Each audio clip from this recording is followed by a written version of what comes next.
Ah, the Mushroom Kingdom. What it may lack in little fruity drinks on the beach or some umbrellas, it makes up for with turtles dancing to the beat. And while it may not be the #1 tourist destination, is it even a good destination? And no, I'm not talking about whether it's family friendly or if there's even a lot of fun stuff to do there. Today, I'm going to be looking at whether the Mushroom Kingdom would even be safe enough to visit.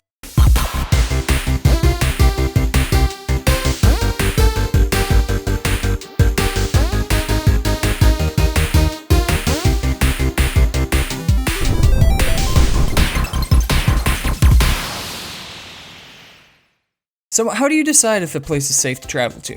Well, in the United States, and I assume other countries, the Department of State issues travel advisories, something I assume more people are aware of today because of, well, reasons. There are 4 levels of these, ranging from just taking normal precautions to do not travel. Now, the State Department justifies these levels on 8 criterias. Crime, terrorism, civil unrest, health, natural disaster, time-limited events, and kidnapping or hostage-taking. Fun topics today.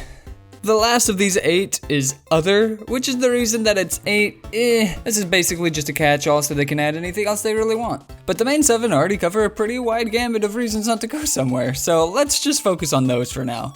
In general, and this is vastly oversimplifying things, a place will get a rating on the amount of issues it has. For example, 0 to 1 will be a level 1, 2 will be a level 2, and so on.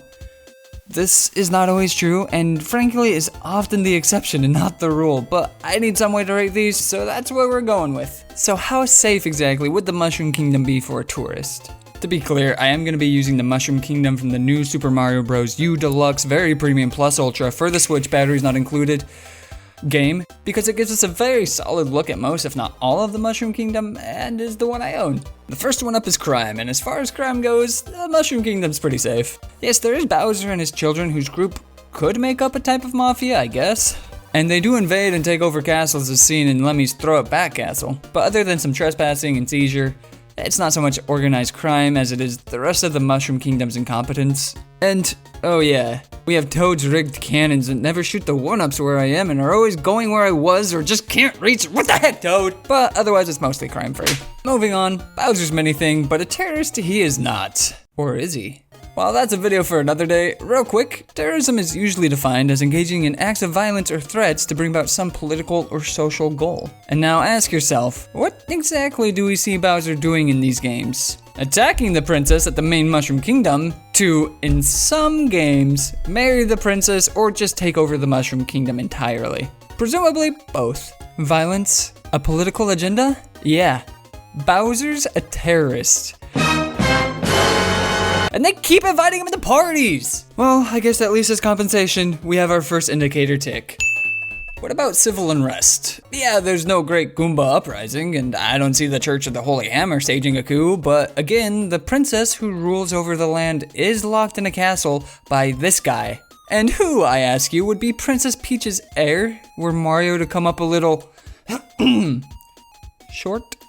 And if the tower were to, I don't know, crumble in all that lava it's apparently sitting in? Questions of succession are never fun, usually tricky, and are almost a surefire way to lead to civil unrest. So that's another tick. On to health. Thankfully, the ever-valuable escapism is intact for the Mushroom Kingdom, and there isn't any epidemic going on there.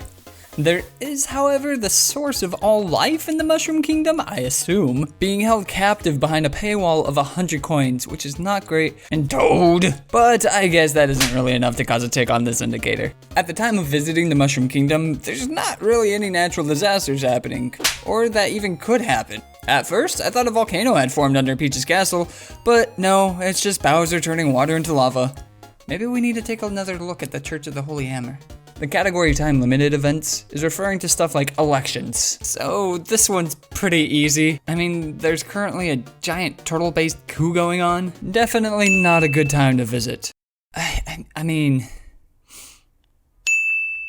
Moving on, I know I said I'd focus on the main 7, but so far this has been the epitome of the saying, one bad apple. Yeah, that's right, I'm looking at you. So I wanted to point out a few other advisories I feel you'd want to know about before you go. So in the other category, we have hazardous waste, dangerous infrastructure, and just ghosts. just try and mug you. Good morning, everyone. Would you be so kind as to give me all your money? And dude! But again, all of these just go into one category, so together the Mushroom Kingdom has a total of 5 out of 8 risk indicators, placing it firmly in the level. I shouldn't sound so excited about this. 5 out of 8 risk indicators, placing it firmly in the level 4 do not travel group. Well, hey, there you go. Now you have a better idea of how to plan your trip to the Mushroom Kingdom, or not plan your trip to the Mushroom Kingdom. Let me know what you guys thought down below and what place I should do next. And as always, hope to catch you in the next video.